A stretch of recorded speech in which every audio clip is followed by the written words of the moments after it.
Assalamualaikum warahmatullahi wabarakatuh. Halo semuanya, kembali lagi bersama saya.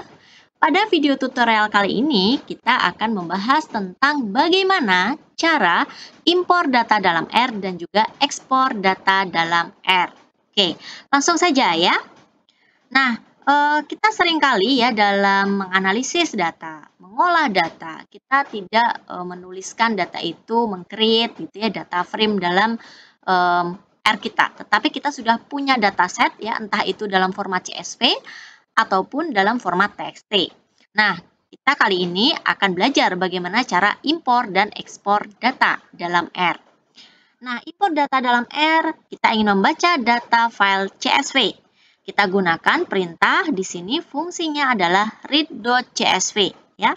Nah, perhatikan petunjuk ini read.csv, di sini ada nama filenya gitu ya yang ingin kita baca di dalam R, kemudian header sama dengan true, ini adalah perintah default ya. Nanti kita lihat outputnya seperti apa. Oke.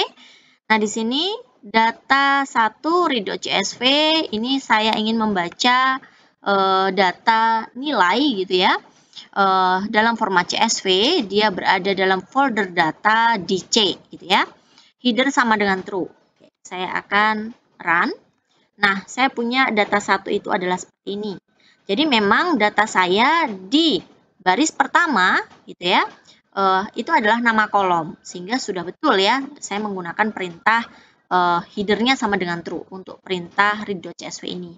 Nah, karena tadi dia adalah default perintah ini ya, secara defaultnya adalah header sama dengan true. Ketika header sama dengan true ini tidak saya tuliskan, dia akan menghasilkan output yang sama dengan ketika header sama dengan true saya tambahkan gitu ya.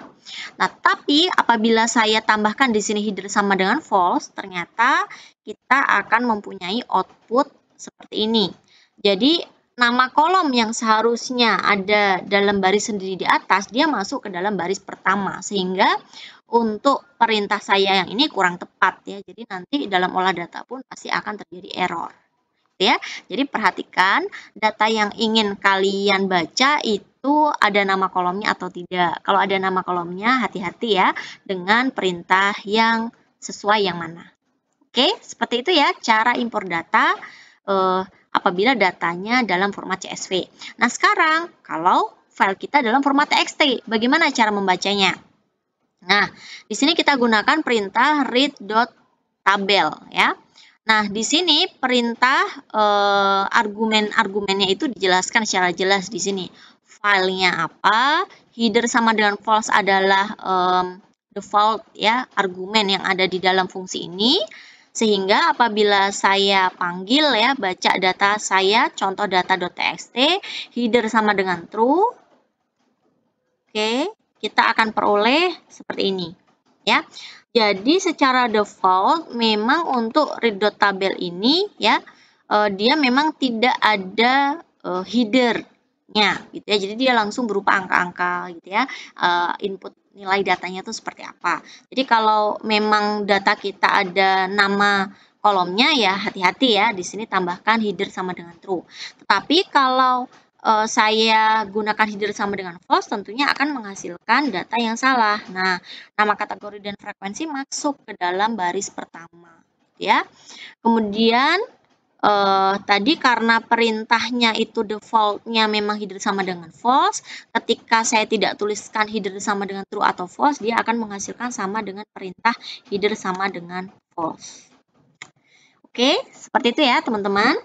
Nah, impor data sudah, selanjutnya bagaimana ekspor data. Kadang kita membuat satu data frame gitu ya, atau menuliskan data di dalam program R, kemudian kita ingin ekspor. Nah, kita bisa ekspor nih, bisa dalam format CSV, bisa juga dalam format TXT. Nah, ini yang biasanya kita gunakan ya. Oke. Untuk ekspor data dalam R, pertama ya, saya ingin membangkitkan fungsi acak dalam distribusi normal, yaitu dengan perintah rnorm 1000. Nah, perhatikan, ini adalah data saya membangkitkan ada 1000 bilangan acak di sini. Nah, perhatikan, data yang saya punya dengan kalian pasti berbeda. Ya, pasti berbeda. Nah, Oke, coba ya kita panggil 6 data teratas. Kita lihat ini adalah data teratasnya. Cermati apakah sama atau berbeda? Pasti jawabannya berbeda. Nah, bagaimana cara membuat agar sama? Nah, untuk mengatur bahwa bilangan acak yang dibangkitkan sama, kita gunakan perintah setSheet ya. Nah, misalnya kita gunakan setSheet 2021 ya. Nah, ini untuk bilangan ini terserah, yang penting sama aja deh gitu ya. Kemudian setSheet 2021 kita run. Nah, kita sekarang create ya bilangan acak ya, 1000 bilangan acak ya dalam distribusi normal dengan setSheet 2021. Nah, hasilnya seperti ini. Coba silakan dicermati apakah sama? Saya yakin pasti hasilnya sama ya. Nah, data 4 kalau kita panggil, nah datanya seperti ini teman-teman. Nah, selanjutnya saya ingin ekspor nih data yang sudah kita dapatkan ini, saya ingin ekspor dalam format CSV misalkan. Nah, dalam format CSV ini ya, kita gunakan write.csv ya. Nah, write.csv.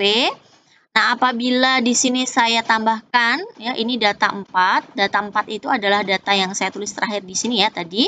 Kemudian file data 41.csv row name sama dengan false ya. Di sini akan menghasilkan hanya ada satu kolom variabel X saja ya. Kemudian kalau saya tidak tuliskan row name sama dengan false atau true, atau dia defaultnya row name sama dengan true gitu ya, dia akan menghasilkan kolom variabel X dan juga ada disertai nomor kolomnya.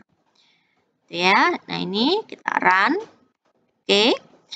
Nah, coba ya kita lihat di working directory kita. Ini ya data yang sudah saya tulis tadi. Oke, saya ingin buka. Nah, bisa dilihat ya, ini untuk data 42. Kemudian data 43 di sini ada nomor kolom ya. Sedangkan untuk data 41 di sini langsung hanya variabel X saja, untuk data X saja. Oke. Lanjut ya, bagaimana mengekspor data dalam format TXT? Dalam format TXT di sini kalau kita tulis ya, di sini fungsinya write.table ya. Nah, di sini write.table defaultnya row name sama dengan true. Jadi di sini kalau saya tuliskan row name sama dengan true seperti ini ya, dia akan kolom variabel X disertai kolom nomor juga. Tapi kalau hanya ada satu kolom variabel X ya, yaitu ada row name sama dengan false, dia hanya ada data X saja. Oke. Kita lihat ya di sini data 41T seperti ini, teman-teman. Ya. Kemudian data 42T seperti ini. Kemudian data 43T dia langsung seperti ini saja. Oke, silahkan dicermati ya supaya jelas gitu ya penggunaan masing-masing fungsi, dan kalian pastikan ketika membaca ataupun mengekspor data itu tepat gitu ya dengan apa yang kalian inginkan.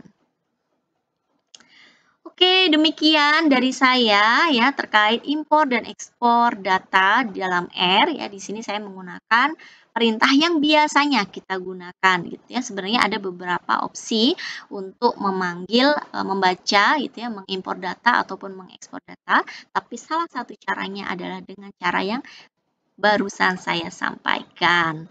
Oke, semoga bermanfaat gitu ya.